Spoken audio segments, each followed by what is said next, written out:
Okay, so in this video, I'm going to show you how to handle a slope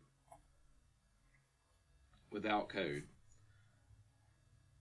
I've searched several videos on YouTube to try to figure out how to handle a slope. And every time, the video was complicated, there was always complicated math involved. I found a few that actually were pretty simple in comparison. And one of them actually used the same kind of idea that I'm getting ready to show you. But, again, that's through code, and I don't want to show you code. I want to show you how to do it without code so that, if you're not great at coding, you can, put in a slope in your game and be done with it. So, what I have here is just a small level with a few slopes and a few walls. And what I did was I created two physics materials.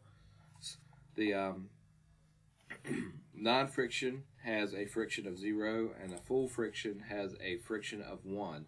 And if you don't know how to create a physics material, just right-click, create physics material 2D, since this is a 2D area, 2D scene, excuse me. And so what I did with these materials is, on the slopes, I put full friction, and on the walls, I put non-friction. That way, when you're up against the slope, you stick to it, and when you're up against the wall, you don't stick to it. This is what this looks like. I'm going to enter play mode, and I just put that sprite on the ground so that you can see that it's not moving at all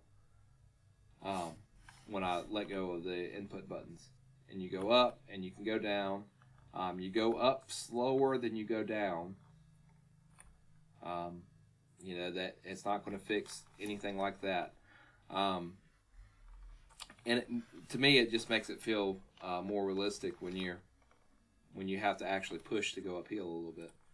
There was one other issue with the slope that I had to address, and that is the player jumping off the slope when you try to run down the slope.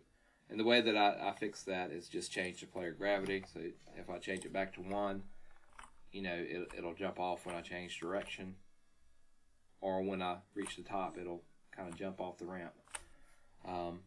You just change gravity scale. 5 is a good gravity, and it just you can still jump, but it doesn't send you flying off when you change directions or anything like that. And of course, you don't stick to walls, which is a good thing. Other than that, I think that's pretty much it for this tutorial. I'll show you my script, my player script that I have. Is just a generic movement script. You can pause the screen and copy this, and I'm going to scroll down, and you can copy the rest of it. Alright, and that's pretty much it. The last thing I needed to tell you is that these slopes cannot be any more than 32 degrees. That's the limitation of this. If you have them more than 32 degrees, then they will not work. Even if you just raise it up to 33, you can see that the character's slowly sliding down. Even at 32.4, you can see my graphics moving right here. So you can see that the character's going very slow. But at 32, it doesn't move at all.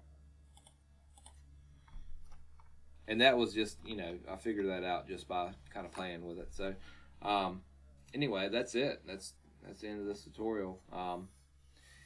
If you like this, subscribe and leave a comment. I have a whole tutorial. Probably it is going to be on Udemy or something like that. That's coming up about how to create an entire game from start to finish. But that's it for this video. Thanks.